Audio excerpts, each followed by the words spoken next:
Hello guys, कैसे हैं आप सब लोग। लोन हंटर की एपिसोड 19 के साथ हाजिर हो। अगर अभी तक किसी ने मेरे चैनल को सब्सक्राइब नहीं किया हुआ तो चैनल को सब्सक्राइब कर दे, वीडियो को लाइक और शेयर कर दे, शुक्रिया। लोन हंटर की लास्ट एपिसोड के एंड पे हमने देखा था रैन स्काई टावर के 10वें फ्लोर पर चला जाता है, जहाँ पर उसका सामना स्कारलेट मॉन्स्टर के साथ होता है। उस बॉस मॉन्स्टर का नाम स्कारलेट सोल डिफेंडर होता है। रैन उन दोनों के दरमियान में फाइट स्टार्ट हो जाती है। वो बॉस उसके ऊपर अपनी तलवार को घुमाते हुए अटैक करता है, जबकि रैन अपने शैडो मोड को एक्टिवेट कर लेता है, यानी कि फैंटम मोड को एक्टिवेट करता है और वो गायब होकर उसके ऊपर चला जाता है। रैन उसे कहता है, तुम तो मेरे शैडो को भी नहीं पकड़ सकते, तुम मुझे क्या मारोगे। और साथ ही रैन अपने डैगर को उसके कंधे में दंसा देता है, जिससे उसका ब्लड निकलता है। लेकिन वो बॉस का गुस्सा हो जाता है। वो बॉस अपनी तलवार को जमीन में गाड़ देता है, जिससे एक जबरदस्त प्रेशर बनता है और रैन उसके ऊपर से पीछे की तरफ गिर जाता है और कहता है, इसकी तलवार का प्रेशर तो बहुत ज्यादा है, ये तो एक फायर टाइप का एलिमेंट है और ये बॉस भी मुझे बेजर्क टाइप का बॉस लगता है। नेक्स्ट सीन इन दोनों डंजन्स के बाहर का दिखाया जाता है, क्लोवर गिल्ड का, जहाँ पर क्लोवर गिल्ड की बॉस बैठी न्यूज पार्टी होती है। यहाँ पर उसे न्यूज में दिखाया जा रहा होता है सिटी एच में, जहाँ पर सेज मोड का एक मॉन्स्टर अपीयर हुआ था और हमारे बहुत सारे हंटर्स उस मॉन्स्टर के साथ फाइट कर रहे थे। जब उन्होंने उस मॉन्स्टर को हरा दिया, वहीं पर फॉरगेटन सी डंजन का गेट ओपन हुआ और वो सारे के सारे उस डंजन के अंदर खींचे चले गए।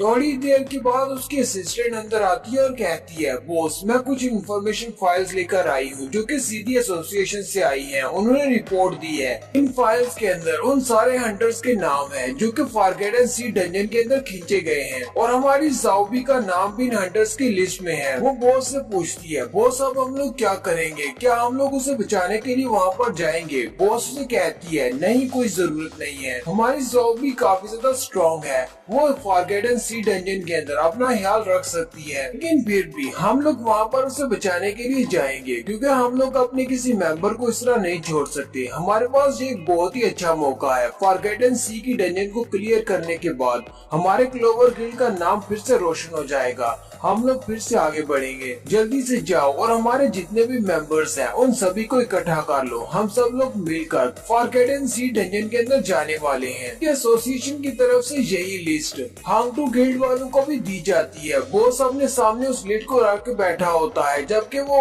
लूमी का दोस्त उसे कहता है, बॉस अब हम लोग क्या करेंगे, सूखे भी अंदर चली गई है, हम लोग उसे बचाने के लिए डंजन के अंदर जाएंगे।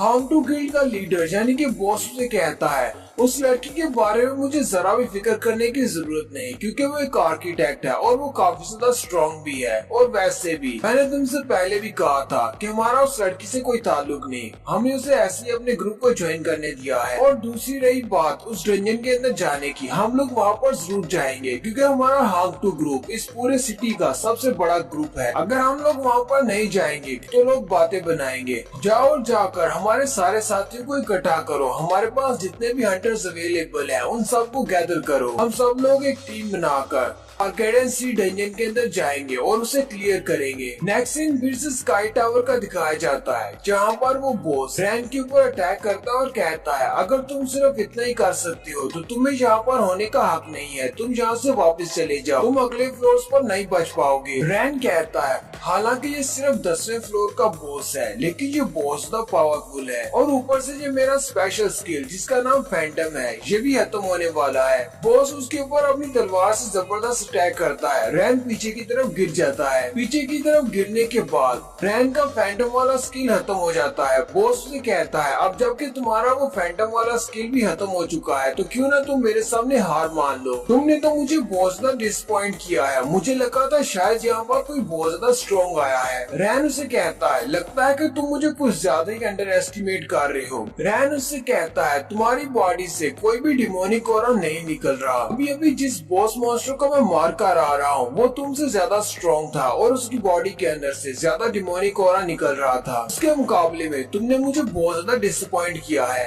रैन उसे कहता है, तुम तो बहुत ज्यादा वीक हो, मुझे नहीं लगा था कि तुम इतने ज्यादा वीक होगे। यहाँ तक कि तुम्हारी वो तलवार का फायर एलिमेंट वाला अटैक वो भी बहुत ज्यादा वीक था। मैं तो बस तुम्हारी स्ट्रेंथ को टेस्ट कर रहा था, लेकिन तुम मेरे टेस्ट में फेल हो चुके हो। तुम्हारी बॉडी से डिमोनिक ऑरा क्यों नहीं निकल रहा? यहाँ तक कि तुम्हारे हाथ में जो वेपन है उसके के अंदर से बहुत सारी डिमोनिक कोरा निकल रहा है, लेकिन तुम्हारी बॉडी से बहुत ज्यादा कम निकल रहा है। भाई तुम्हें यहाँ पर एक डीमन बॉस बनाया किसने है? स्कारलेट बॉस से कहता है, हालांकि मुझे कुछ भी याद नहीं कि मैं यहाँ पर कैसे आया, यहाँ पे मुझे किसने यहाँ पर छोड़ा है, लेकिन मुझे इतना याद है कि यहाँ पर जितने भी इंसान, तुम्हारी तरह के जितने भी इंसान यहाँ पर पहले आए हैं, मैं उन सब के साथ फाइट करता रहा हूँ तब तक कि मैं दोबारा से रीसेट नहीं हो जाता। वो लोग मुझे मार देते हैं और मैं फिर से रीसेट हो जाता हूँ और यहीं पर आ जाता हूँ। रैन जल्दी से अपनी C4 हीलिंग वाली स्किल को एक्टिवेट करता और कहता है, मुझे नहीं लगता कि मुझे तुम्हारे पास से कोई खास इंफॉर्मेशन मिलने वाली है। चलो फिर ठीक है, मैं तुम्हारा किस्सा यहीं पर खत्म करता हूँ। स्कारलेट बॉस भी अपनी पावर्स को इंक्रीज करते हुए उसे कहता है, तुम्हारी हिम्मत कैसे हुई मेरे बारे में इस तरह की बातें करने की? अब मैं तुम्हें नहीं छोड़ूंगा, मैं तुम्हें यहीं पर मारने वाला हूँ। बॉस की बॉडी से बहुत सारी एनर्जी निकल रही होती है जो कि स्लैशेस की सूरत में होती है।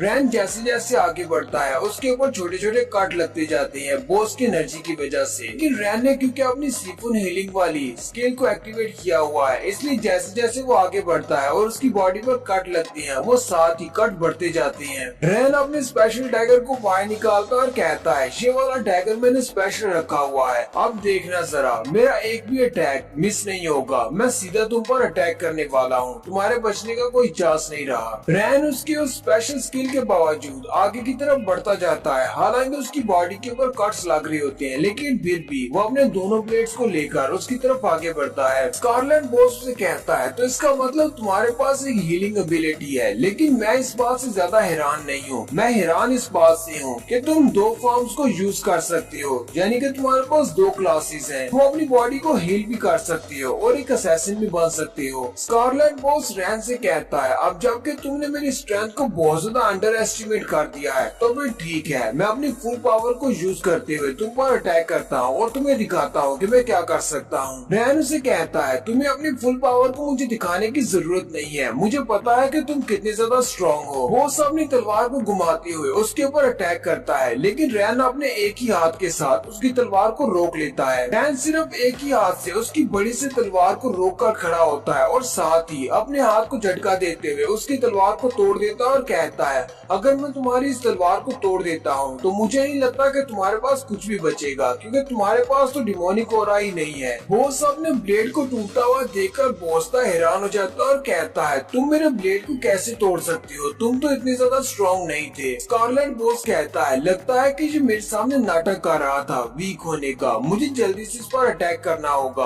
अपने दूसरे हाथ को आगे की तरफ करते हुए उसे पंच मारने लगता है, लेकिन रैन अपने डैगर को यूज करते हुए उसके बाजू पर अटैक करता है और उसके बाजू को ही काट देता है। स्कारलेट बॉस उसे मार खाने के बाद सोच रहा होता है, ये लड़का तो बहुत ज्यादा स्ट्रॉन्ग है, मुझे लगता है कि मुझसे ऊपर वाले जो फ्लोर वाले लोग हैं सिर्फ वही इसको हरा सकेंगे। रैन हंसते हुए उससे कहता है, मैंने तुमसे पहले ही कहा था कि तुम मुझे बहुत ज्यादा अंडर एस्टिमेट कर रहे हो, तुम मेरे सामने बहुत ज्यादा वीक हो, मैं तो तुम्हारी स्ट्रेंथ को चेक कर रहा था। अब जबकि मैंने तुम्हारी स्ट्रेंथ को चेक कर लिया है, चलो फिर ठीक है, मैं तुम्हें रीसेट कर देता हूँ, तुम्हारे मरने के बाद तुम फिर से रीसेट हो जाओगे। और रैन उसके ऊपर अपने डैगर से जबरदस्त अटैक करता है और उसके दूसरे बाजू को भी काट देता है और साथ ही उसकी टांगों को भी काट देता है, जिससे वो स्कारलेट बॉस नीचे की तरफ गिर जाता है। रैन उसके सर को अपने हाथ से पकड़ता है और उसके सर को स्पाइनल कॉर्ड समेत ही नीचे से उखाड़ लेता है। रैन ने उसके सर को अपने हाथ में पकड़ा होता है और उसे कहता है, मुझे लगता है कि लोगों का टाइम जाया करना यही तुम्हारी बेस्ट एबिलिटी है, क्योंकि तुम्हारे पास फाइटिंग एबिलिटी तो कोई है नहीं। स्कारलेट बॉस उसे कहता है,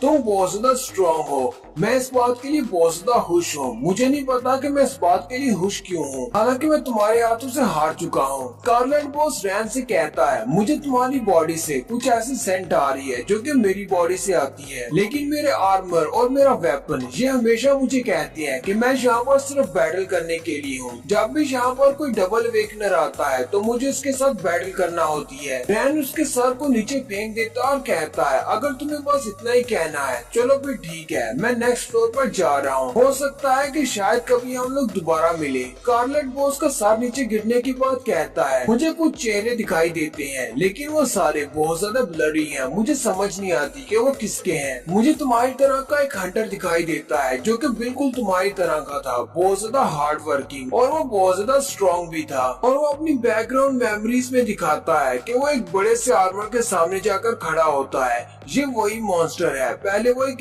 इंसान हुआ करता था। फिर वो उस आर्मर को पहनकर इस स्काई टावर के अंदर आ जाता है और 10th फ्लोर का बॉस बन जाता है। रैन उसकी बातें सुनने के बाद सोच रहा होता है, ये मुझे कोई मॉन्स्टर नहीं लगता, ये तो एक इंसान की तरह का है। रैन सोच रहा होता है, आज ये स्काई टावर किस लिए बनाया गया है, मुझे तो कुछ भी समझ नहीं आ रही, ये बहुत ज्यादा मिस्टीरियस है। और साथ ही स्कारलेट बॉस की बॉडी वहाँ से डिस्पियर हो जाती है, यानी कि वो रीसेट हो गया है। 10th फ्लोर को क्लियर करने पर रैन को एक रिवार्ड मिलता है जिसका नाम ब्लड ब्लेड रिमेन्स होता है। उसे कहा जाता है जब तक तुम्हारा ये रिवार्ड तैयार नहीं हो जाता तब तक तुम उसे यूज नहीं कर सकते। जैसे ही तुम्हारा ये रिवार्ड तैयार हो जाएगा तुम इसे अपने ब्लेड ऑफ इवोल्यूशन के साथ फ्यूज कर सकते हो। नेक्स्ट सीन हंटर एसोसिएशन का दिखाया जाता है जहाँ पर सारे लोग बातें कर रहे होते हैं उस पोर्टल के बारे में, फॉरगॉटन सी के पोर्टल के बारे में। वहीं पर एक बंदे को दिखाते हैं जो कि बैठा होता है, वो वाइस प्रेसिडेंट है फ्लेम ड्रैगन गिल्ड का। वो वहाँ पर बैठा किसी का इंतजार कर रहा होता है। वो टाइम देखता है और कहता है 9 बज चुके हैं, लेकिन वो बंदा अभी तक नहीं आया। नेक्स्ट सीन फॉरगॉटन सी डंजन का दिखाया जाता है जहाँ पर गिल्ड लीडर अपने सारे साथियों से कहता है सभी लोग आगे बढ़ो और इसके ऊपर अटैक करो। वो सारे लोग तोत पर अटैक कर रहे होते हैं, लेकिन तोत ने अपने ग्रीन वॉल के अंदर से जो लाइट का टावर बनाया होता है वो अभी भी वहीं पर होता है। सब लोग उसे पार करके उसके आगे नहीं जा पा रहे होते।